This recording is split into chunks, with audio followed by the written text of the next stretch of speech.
I think that just about any business that you build, relationships is going to be the core of you being successful or not. Welcome to the Passion Behind the Art Show. It's all about diving in with individuals to learn the story behind their passion. It's your host, Daryl Pinna. All right, I am pretty excited to have my brother from another mother, Cas Thompson, on the Passion Behind the Art Show. We go way back. Cas, what's up, bro? Yes, sir. What's going on, D? I'm so happy to be here. I know we haven't spoken in a while, but like you just said, we go way back, and just excited about the opportunity, to talk about passion and art in the same convo. So yes. Cool. So is it safe to say that you are basically like a serial entrepreneur?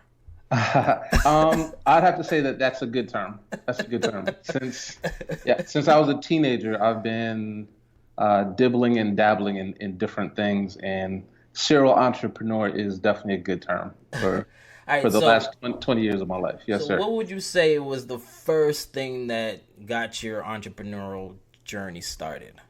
I'd have to say the very first project for me, if I could go way back, was most likely when I was a teenager. As you already know, I was brought up in church, and my father's a pastor. And I think the first year of college, I really started getting into design and art. And one of the things that I voluntarily did in church was take on the responsibilities of printing the bulletin, creating flyers, things of that nature. And for me, I was doing it so often that once I went to college that first year, I found that there was a niche there as well for people that had a need to do resumes, flyers, promoting, workshops, et cetera. I'm like, hey, you know what? I could do this. It's something that's fun, but I could also make a little bit of money on the side. Mm-hmm. And when I was 18, I formed my first company called Squick. I don't know if it's still out there, but it was called Squick Digital Printing or something like that. And we did all kinds of print work. Yes, sir. Oh, that's cool. I remember one time you had told me you had created something for the phone. Yeah, so this happened. So this was many years after that, but about 15, 16 years ago, right when ringtones started becoming a big thing. I know it doesn't seem like 15 years ago, but it was. So I created a company that made ringtones specifically for the BlackBerry devices, because the BlackBerry wasn't like the Razor or anything like that. And the BlackBerry was, mostly looked at as a business device, but still people wanted that customization, et cetera. I'm like, hey, I found a backdoor in. I'm like, I could create ringtones for this. And I don't remember I do remember the company. It was called Handango. And I don't know if they're still around, but it was a marketplace before, the Apple store, the Android store. There was Handango, and that was the place to go to in order to download apps, 15 years ago. So that was another company. Yeah. But what happened was I wasn't able to scale the business and carry it over efficiently into Apple's first device, or the Android first device, or even Palm products at that time, because it was many moons ago. So made a lot of money, had a lot of fun doing it, learned a lot just about business during that time. So I had some ups and downs. So it looks very luxurious, but I definitely ran into some issues back then as well. So tell me some of the things that you would say you learned. I'd have to say the first thing that I learned with that specific project had to do with, the way I started off legally. So for one, I didn't own any of the music. And again, it's 15 years ago, so it's very early, in this whole, piracy game. So I didn't own any of the music. I was able to play some of the music because, as you know, I'm a musician as well. But, me getting it to the device was definitely a backdoor way in. The second thing is I learned a lot about taxes. So I was getting a lot of money really fast, and the way the business was set up, and how Handigo was taking taxes out. Some of the reporting was off. So 2 or 3 years after that, ran into some tax issues. I'm good now. We cleaned it up, but it was I'm glad I went through that with that business in order to skirt some of the things that I'm doing right now. So definitely taught me a lot. Just, so if anybody's starting out a business, definitely, get a good accountant, make sure your bookkeeper is good, pull the taxes out up front, and you'll be fine. But yeah, a lot was learned during those transactions for sure.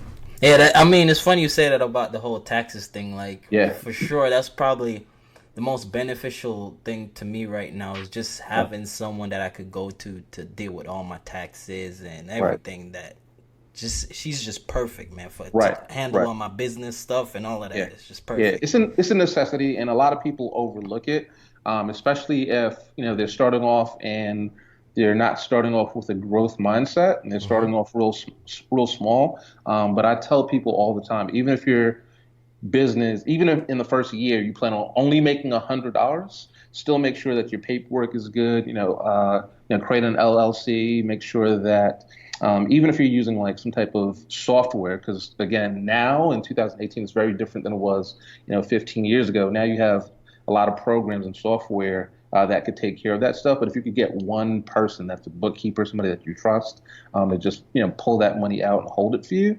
that'll save you a lot of heartache for sure. For sure.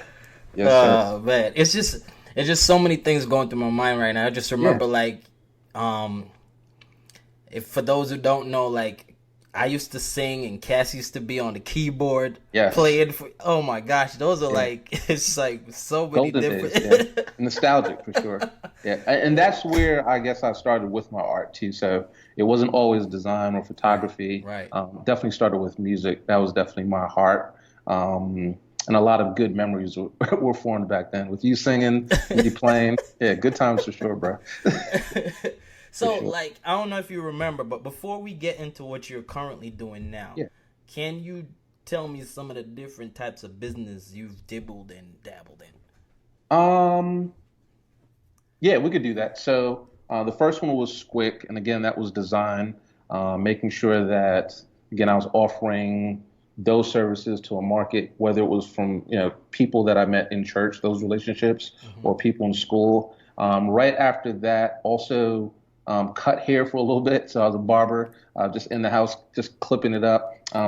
Started with my cousin, and that transitioned into something else. A couple years later. I also was a computer trainer. Mm. So I used to, lend my computer skills to people that needed, any type of consultation work, whether it was building computers, maintaining, fixing. This is way back in the America Online days. So, people would get these CDs and just not know what to do with it.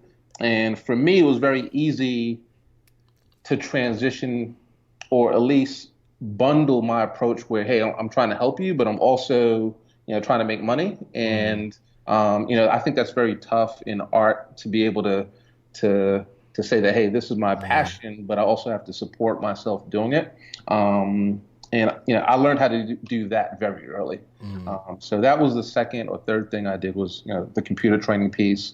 I left New York, then moved down to Atlanta. Then after that, I picked up on the ringtone business, Hmm. did that for a little bit. Took a little break, and then I got into photography, and that's been the my bread and butter for the past 6 years from a business standpoint.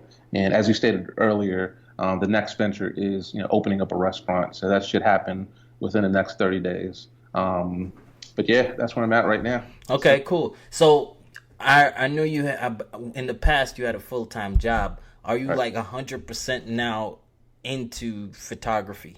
Yes. So Like, right now I'm 100% self-employed.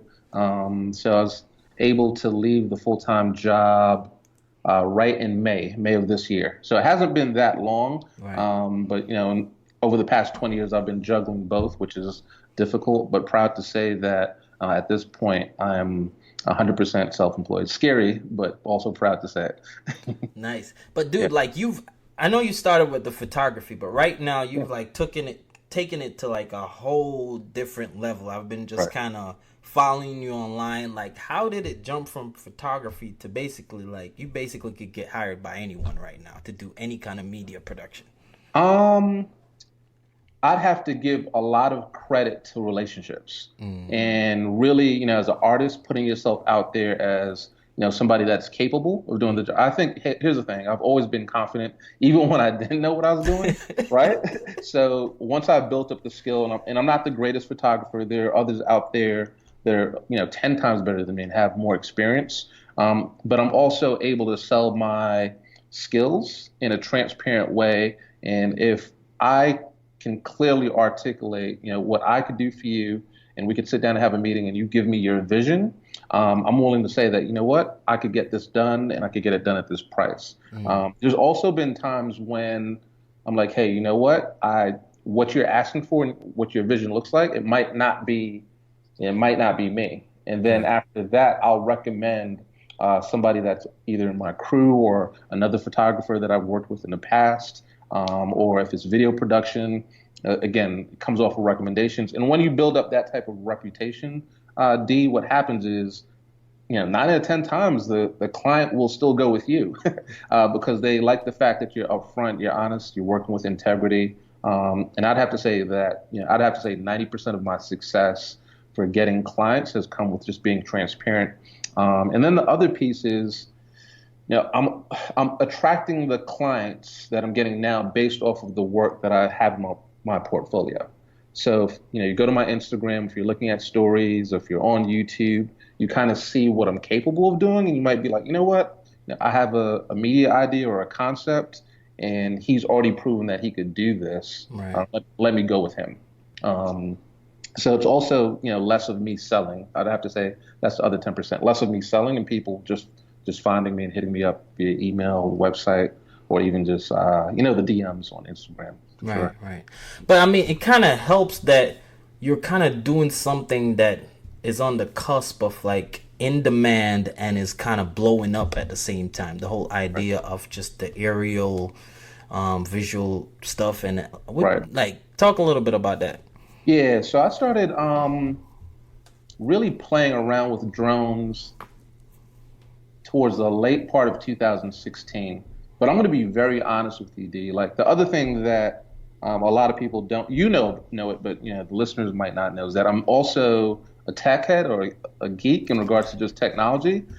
So when I first picked up the drone, it wasn't from a photography standpoint. It was just another toy to me. I'm like, hey, let me test it out. Let me play around with it. And then I remember my first flight. I was like, hey, this is just a camera with wings, right? Facts. Right? Right. So now I'm able to get perspectives and shots that I wasn't able to get on the ground. And then I just started practicing like every day, linked up with other pilots, et cetera, and then stretched my skills. And that's what really catapulted me into switching up my media. But, from a photography standpoint, I wasn't ahead of the game. I was looking at it more like from a technology standpoint. I was just trying to be an early adopter. And, the unintended benefit was that, yes, my photography got better and I was able to add, different techniques to my catalog. So that's how the droning really started. And that's honestly been the bread and butter of my photography for the past year and a half. Sure. Nice. So just to kind of, what are some of the type of projects are you getting with that type of skill?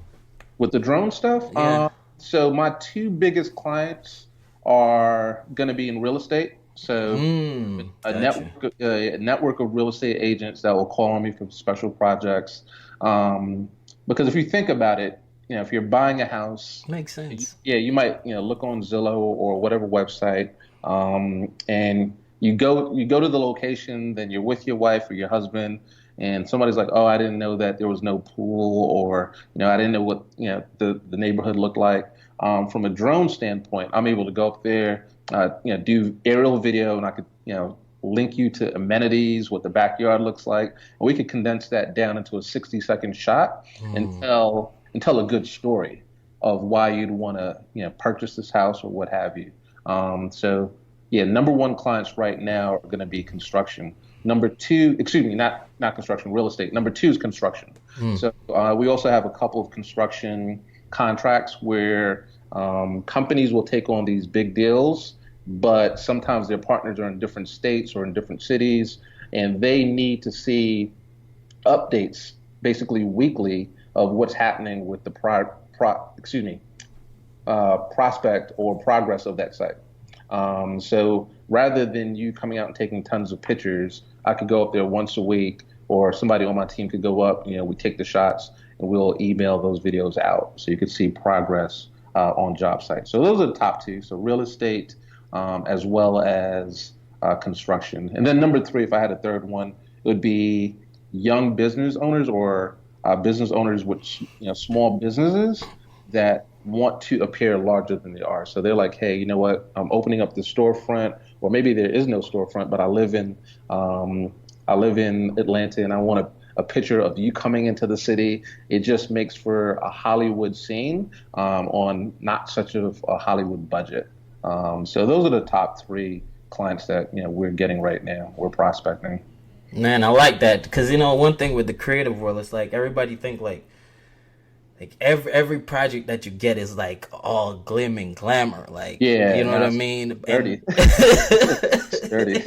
You're not always getting like the movies or the stuff like that. Right. You're not always getting that, and it's cool that you get like the real estate stuff because usually those not so glam projects, those are the ones that really pay the best. Yeah, absolutely. And one of the other things that I learned early too, Daryl, was creating a business that has a consistent revenue stream, will keep the business alive the longest. So yes, I could put my work out there and try to get, bigger projects, and they might pay more, but they're probably going to be coming at 1/10 the speed as me doing a real estate gig. There are 1,000, real estate agents in Atlanta, and they're all looking to, do a good job of selling their houses to potential buyers, right? So they all want to look good. And here's the thing: if you get one real estate agent that has aerial videos, et cetera, or aerial pictures, and then you have another real estate agent that doesn't, it's a right? wrap. It's a wrap.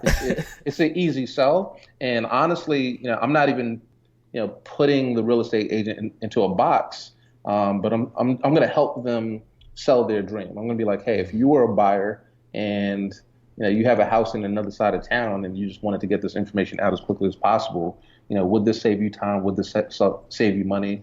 And more importantly, would it help you close more sales? And if you answer yes to all three of those, then I'm your guy. I'm your guy for sure. So love it. Yeah. So how is a photographer, media creator, jump from that into opening a restaurant? The two things have nothing to do with each other. I'm going to be honest with you. So, I mean, I know that you were born in Jamaica. I was born in Jamaica too, but I've been here quite some time. And I'd have to say that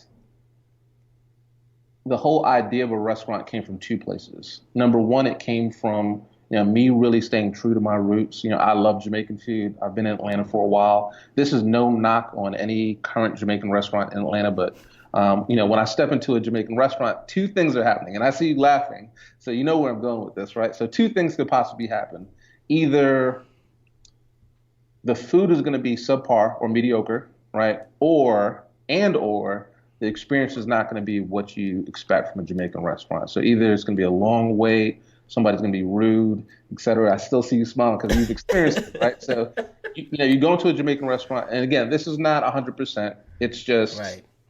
8 times out of 10 that you're not getting, good experience or good food, or sometimes even both. But these places are still packed, D. Mm-hmm. You will still go, Yep. and even regardless of the food quality, and I know my palate is different because I was born in Jamaica, or the wait time, people are still lining up and they want something different. They want a nice home cooked meal. So that's where it came from. As a Jamaican, I think that's almost every Jamaican guy is be like, yeah, man, I just want to open up a Jamaican restaurant. It's something that I could call my own. Right. And the second thing is, just wanting to, just wanting to have a brick and mortar building to do business in, create events, to have a place where people could come, have a good time, have a good experience, a place where I could also help give back to the community, either through job creation, hosting events, volunteerism. Those are three things that's very important to me. And the restaurant just made the most sense right now in regards to, what I could do with my time when I'm not in photography, right? So I need some place to eat. I want to share that experience with everybody else, but also having, one hub, one location where people can really just come and have a good time.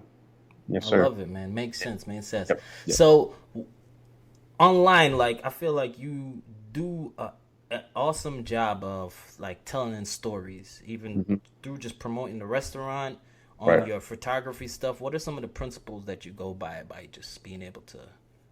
To tell stories, Yeah. I try to think like the consumer. So even though I'm a creator, I also consume myself, right? So I'm jumping on Instagram, I'm jumping on YouTube, I'm jumping on Facebook, and there's not a lot of time to consume. So for me, it was almost like root cause analysis. Like how, if I'm going to put something out and I know that as a consumer, these are the things that I like and these are the things that I don't like. It's just simple for me to be like, hey, you know what? I'm not going to create a story that's 8 minutes long because if I'm watching a story that's 8 minutes long, I'm going to click off within the first 2 minutes because we live in a society that's, hey, 7 seconds and my attention is gone. I also try to flip things up and give you different types of content.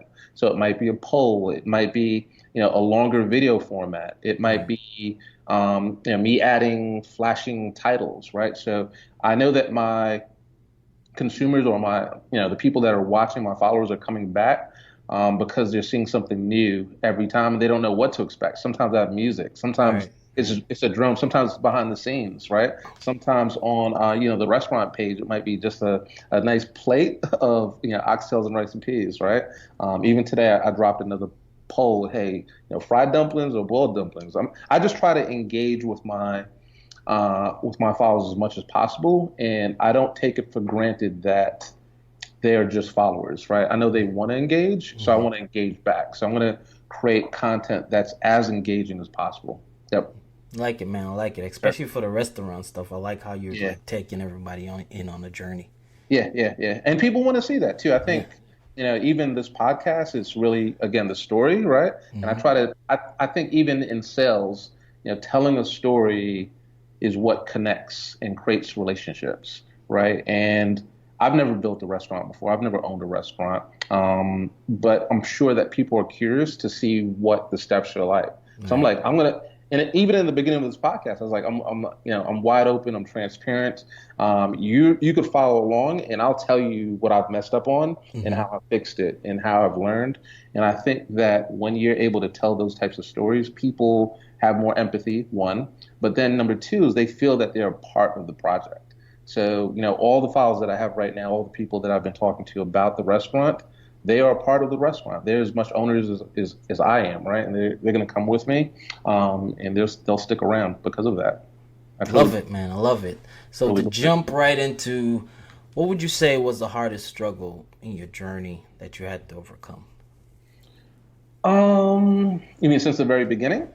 Yeah, as far as I mean, it's Yeah, all depends on you. How? yeah, yeah, yeah. I'd have to say the biggest struggle for me was just work-life balance. I have kids, I have a family, and I'd say for any entrepreneur or even artist, when you have a family, there's going to be sacrifices that have to be made, for sure. And I think earlier on, just as a young man, I didn't always manage my time the best way, and I didn't always communicate my passion or my dream. Like so, any entrepreneur out there that has a spouse, I could definitely speak for them in saying that, hey, if your spouse is not, a part of the journey, you're going to have 10 times more challenges, right? So you have to be able to communicate, even if you're the sole principal, the one that's making it happen. Your spouse, your husband or your wife has to come along, for the journey with you and play a part in that game, or there's going to be difficulties, or it's just going to be harder to get things done. And then, as a grinder, if you're just hustling 24/7 and you have kids, you're going to have to make time for them. And, every time I talk to an entrepreneur, they're like, hey, I'm doing this for my kids. Then your kids have to know that, hey, if you miss a football game or what have you, that this is the why. Right. And then you make that up by, being present when you can, for sure. So I think for me personally, that was the biggest struggle early in my career. early in my start of entrepreneurship, just being able to balance out my dreams and aspirations and what I wanted to do long term with family and making sure that my family knew that they were important. And it just, again, comes down to communication and making sure that everybody knows what the dream is, and that it's not a one man dream, it's a family dream. Love it. Love it. That's the truth, man. Because sometimes, like, starting a business is like getting a new toy. It is. It is. Yeah. Well, bigger than that, it's almost like having another child, right? So even if you have one child and you have another child, what happens to the first child? There's going to be some jealousy, like, hey, you know what? I have a little brother now, I have a little sister now. You're putting all your time and attention because mom and dad is going to be giving all of the attention to that newborn, right? And then you have a 2-year-old or a 3-year-old, whatever, right? Just for the sake of the story, that's going to feel some type of way. And you got to give them equal attention too. And it might come down to communication or what have you. But if you could get that 2-year-old to participate with the newborn, which is the business, right? Yeah, that's the trick right there. Love it, man. I love it. So who would you say are like your support system, the pillars that keep you going, you know what I mean? Right. Your support system. Yeah. So believe it or not, I really don't have a lot of friends. I have a lot of people that are in my corner and associates. And hopefully if you're listening to this podcast, you know who you are if you're considered a friend. But for me, from a support standpoint, it's the friends that have been with me the longest, the ones that really know what I'm trying to do, know my story, they know and have seen the struggles, and they're also able to keep it very honest with me. So when I'm totally off, if I'm in the wrong, if I'm not doing something that I should be doing, if I acted out of character or with less integrity than normal, they because we have such a close friendship, they're able to just corner me and be like, hey, Cas, what's going on? That's not like you. So I do respect people that are, willing to keep it real with me. Hey, that last project you put out, that was trash, bro. Like, yeah, that last picture, you didn't give it your all, or when you didn't follow up, you're not acting Cas-like or what have you. So I'd have to say that, the friends that I do keep around me, the ones that I, talk to on a regular basis, they're very tight. But then I have associates too, people that inspire me from afar. I could use you for an example. So we haven't talked in a long time, but I support what you do. I see what you're doing, and even if we don't talk, you're still an inspiration. So I also look to other people, whether it's online or in person, that I don't really talk to a lot, but I gain inspiration from on a regular basis, even if they know it or not. And then I'd have to say, on top of that, I am a part of what's called a mastermind group as well, with 2 other individuals. And we talk weekly, and we hold each other accountable to some of the projects that we're working on. We'll talk about what really worked well this week, what didn't work well, what we're trying to do. And then in that mastermind meeting, we'll, as we talk about what we want to do, if somebody else in that meeting has a contact, a book to read, a podcast to listen to, we'll offer each other advice and be like, hey, you know what? I know you're trying to do this with your taxes. I've used this accountant in the past. Call him or her up, for example. So yeah, so between close friends, again, people that aspire or inspire me from afar, and then this mastermind group, those would be the 3 groups of people that I lean on the most. And if I had to add a fourth, my family is there too. So close family, extended family, they also keep me grounded for sure. Yeah, facts. Sure. Yes, sir. Yeah, I know. I know it's just tea. It's just the tea for sure. Yeah. And here's the thing: I said immediate family. I love my mom, but my dad has definitely helped me, over the past 20, 25 years, ever since I was a kid. But I say 20, 25 years specifically because that's when I started to get into business. So he's been there, along the way to guide me, to make sure that I'm living up to my own expectations, meeting the expectations of, the people that I serve.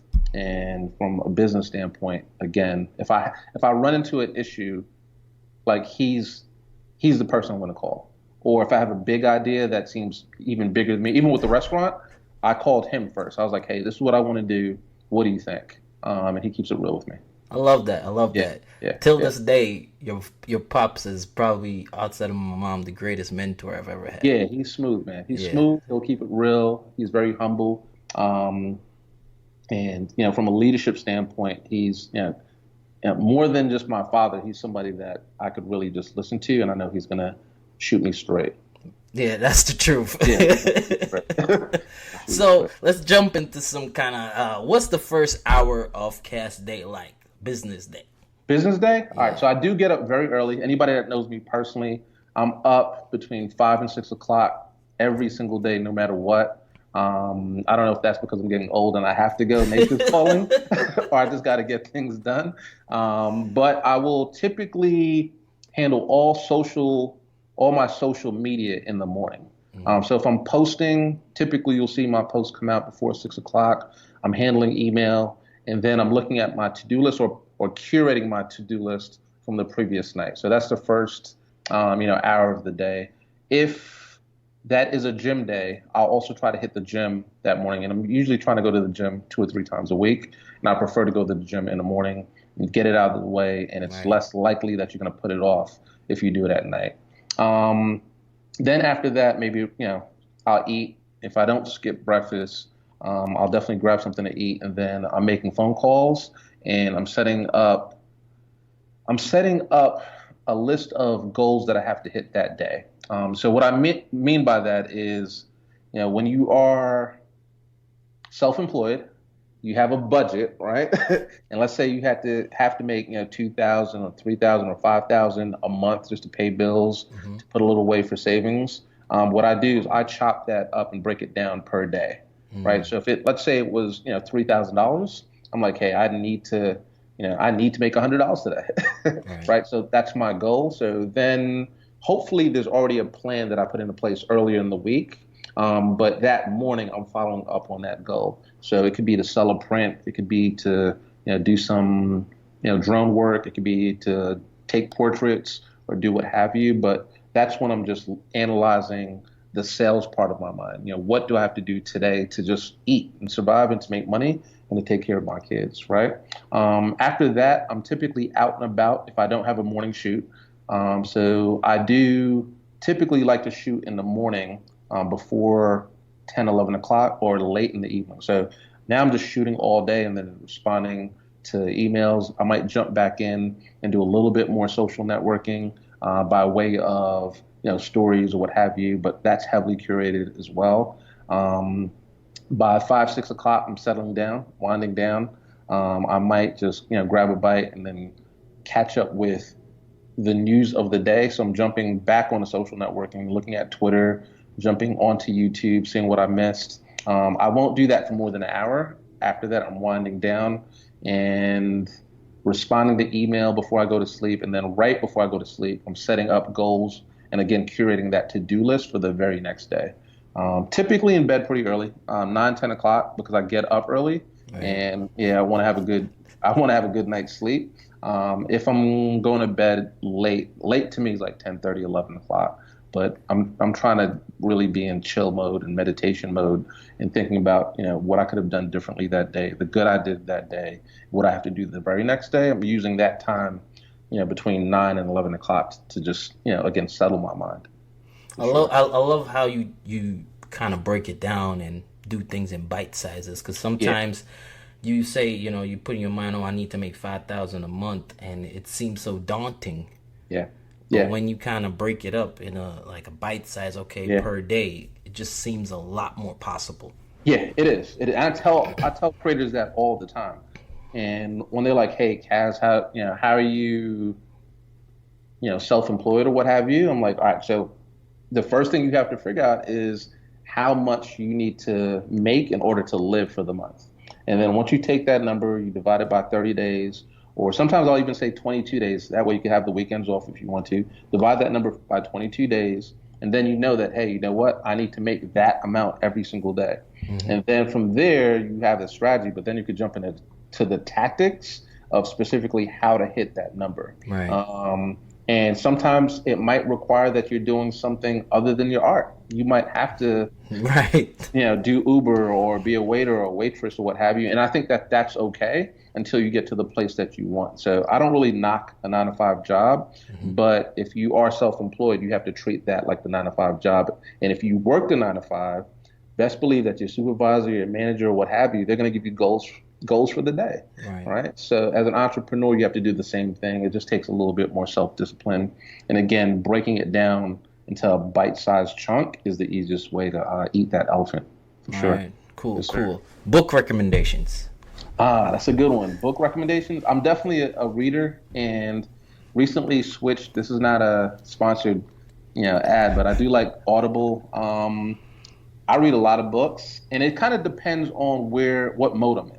Hmm. Um, I'd have to say, from a sales standpoint, I do like Grant Cardone, Hmm. um, the 10x rule. So Hmm. that keeps me sales savvy and it keeps me driven.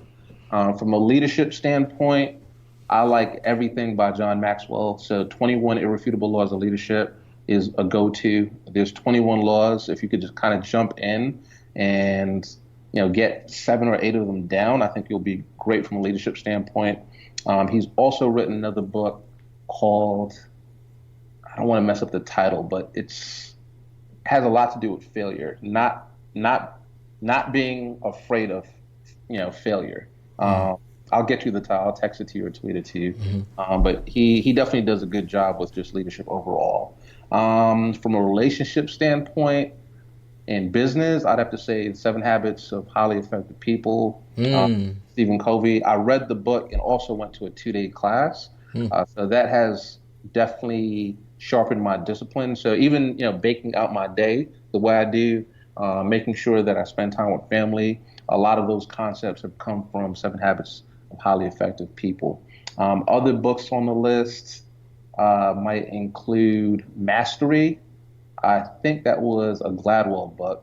Yes. So he did, Yeah. Yeah. yeah. Things. So Yeah. Yeah. Yeah. Mastery. He also did the 48 Laws of Power, but Mastery I like as well. For me, even being a serial entrepreneur, it has also a lot to do with me wanting to learn different things all the time, Hmm. from music to Right. photography. Right. I'm typically self-taught, and it's because like I have a passion to just learn new things. Hmm. But I think the mastery book, really slows you down, and you're like, Yeah. hey, you really can't master anything until you're at 10,000 hours, which Right.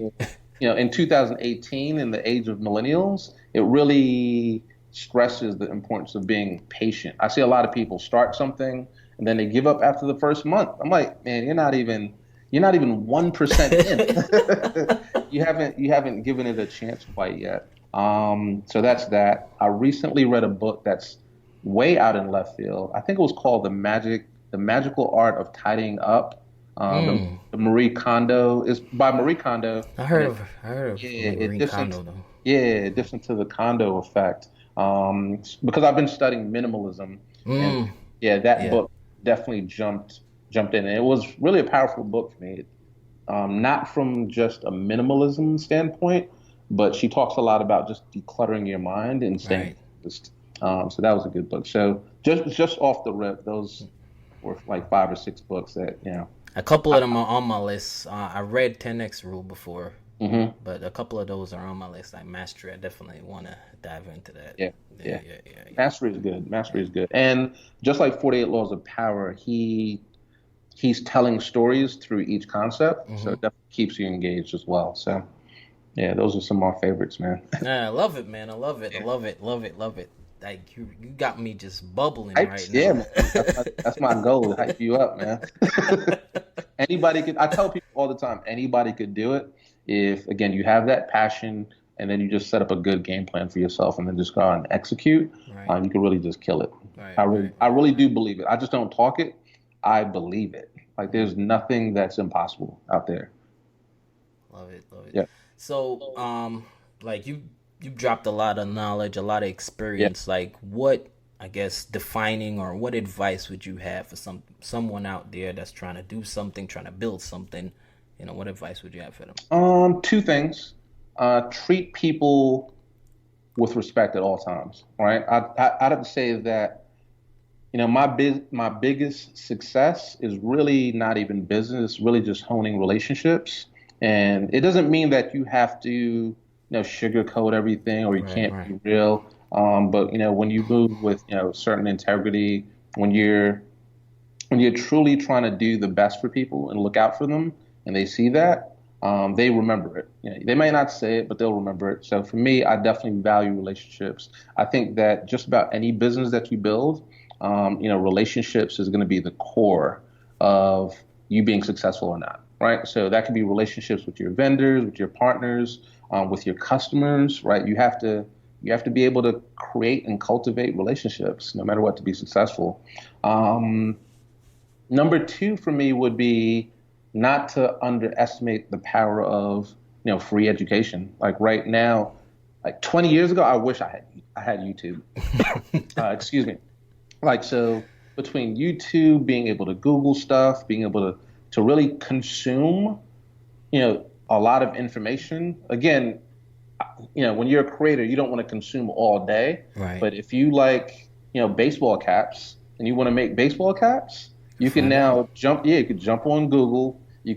And from every step of the process, Daryl, you could find out where to buy hats. How to embroider them. Like, you could create logos. You could find a vendor. You could, start a website. You could Mm-hmm. sell to a website. You could, from the very art of conceiving an idea all the way to scaling it to getting it to the consumer. You can learn how to do that online. So for me, don't underestimate the power of education. With everything that I've learned in the past, 6, 7 years has come from just researching and jumping online and reading books. So again, just staying educated in regards to your passion, constantly learning, never getting comfortable, right? I think that's a big thing too. And what I mean by that is you could learn how to do something, but Mm-hmm. then push yourself to the next level. Right. What else do you need to learn? There's no end when it comes to learning. You have to constantly, looking for ways to do things better, do things faster, do things more efficiently, and it's going to come from, just opening up your mind and being, ready to receive, Love it, information. man. Love it. So, where can people go to find you to learn more about what you're doing? Right now, the easiest place to find me is everywhere. It's Cas Thompson. So that's CAS, last name Thompson. I'm on Twitter, on Instagram. I think I'm the most consistent on Instagram. I think that is my social network of choice. But again, Cas Thompson everywhere, casthompson.com. You can reach out, call if anybody needs any help. I'm there. The restaurant's website, I'd be remiss if I didn't plug that as well. Kingston Grill ATL. We're also on Facebook, Instagram, and the .com is also up. So we're opening up pretty soon. We'd love to see everybody's shining faces if you're in the Atlanta area. Come through for sure. Well, dude, I mean, this has been awesome. Yeah. Thanks so much for coming on. It's been great, man. Yeah, same here. I appreciate the opportunity. I love everything that you've been doing. I'm a fan as well, and I'm a listener. So keep up the good work. It's definitely inspirational and beneficial to us creators out here. All right. Well, for now, I'm going to let you go, but thanks again, Cass. All right, thanks, D. I appreciate you. Thanks again for listening to this week's episode. I really appreciate you taking the time out.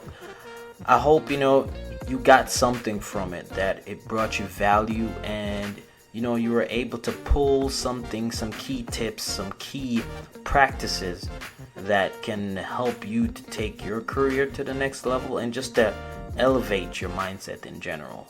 If you want to learn about everything that I'm doing, you can go to dpcreates.com. That's D as in dog, P as in Peter, creates.com. Or go to the podcast website. That's passionbehindtheart.com. Thanks again for listening to this week's episode. Be blessed.